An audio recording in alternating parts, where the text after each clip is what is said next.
10 seconds to go.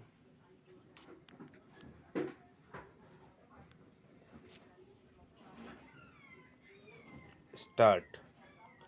Sir, the Essential Commodities Act was passed 5 years ago, and when the minister yesterday came with an amending bill, we expected that he would give us a brief report on the working of this measure for the last few years. But unfortunately, we are kept in the dark in regard to the exact working of the act and the nature of the difficulties the minister is facing. Sir, as far as I know, many of the provisions of this enactment have been observed more in violation by his agents at the state level. The food minister may be very earnest, may be very able, and may be very anxious to see that the various provisions of the Act are implemented in the most effective manner at the state level, but unfortunately, his agents at the state level are not equally enthusiastic or equally anxious to observe the provisions of this enactment. The most important objectives of this enactment are to control the supply and distribution of commodities and to maintain a stable price level. In regard to both these aspects, I am afraid that the government has failed to realize the objectives in view. Some time passed when there was scarcity of food grains. Attempts were made to make procurement from certain wholesale merchants and from rice mills.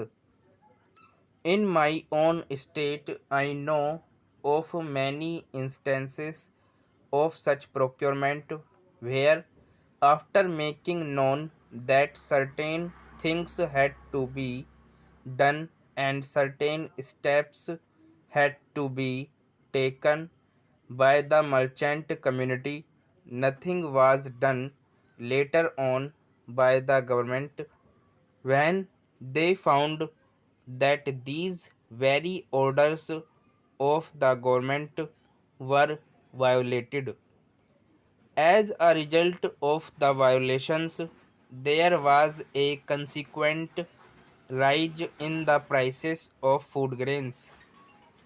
In respect of other commodities like iron and steel, paper, etc., we see a lot of speculative activities, but the provisions of the Act have not been brought to bear on them. Perhaps no case of prosecution was launched against those people who contravened the various provisions of the Act. We are interested to know in how many cases the government have taken steps to prosecute individuals who have violated the various sections of the Act.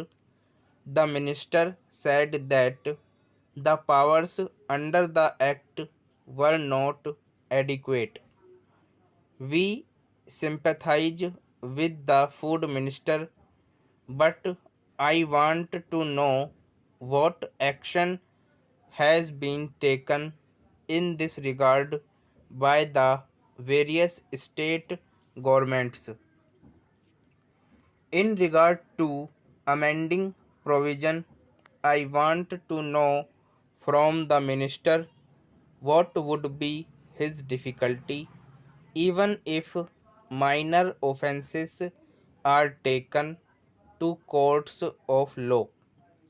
For instance, the Motor Vehicles Act deals with various offences, both major and minor, and various minor offences under the Act are taken to courts and people are prosecuted. What is the difficulty in taking these cases of a minor nature to courts of law? There, the people will have some safety that they will get a hearing, and if the offenses are really offenses, then they would be prosecuted. Otherwise, they will be acquitted. Here, the minister says that there should be a security deposit if there is a violation of a particular provision of the enactment. Then the executive authority will have the power either to confiscate a part of the amount or the whole of the amount. We are clothing the executive authority with more powers. I do not grudge giving powers to the executive authority provided they are used properly and effectively and in a most fair manner. But unfortunately, there have been discriminations apart from the ineffectiveness of the various provisions. Wherever these provisions were used, there had been discriminatory use of these provisions against a few or in favor of a few. Normally, when officers are clothed with more powers, there is a large scope for corruption. I feel that it would be desirable to avoid such malpractices, and it would be desirable, I think, that even for minor offenses, the parties should have a chance to defend their actions. I do not think that this problem of dealing with minor offenses will become complex or complicated in any way if we take them to courts of law. I want a reply from the minister in what way he is suffering from a handicap in dealing with minor offenses or offenses of a technical nature.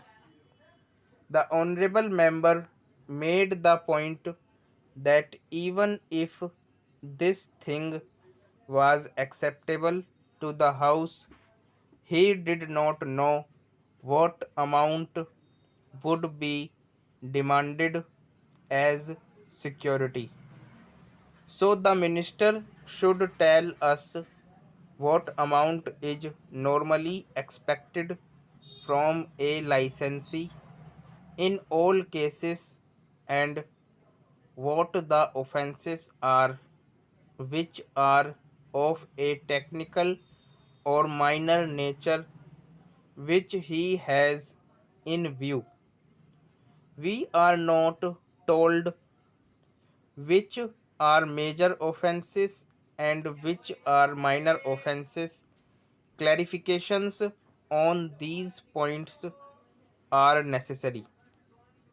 I wish that the act which came into effect long ago was implemented properly. I know that the minister here is very earnest in implementing it, but his colleagues at the state level and at the central level are disappointing him.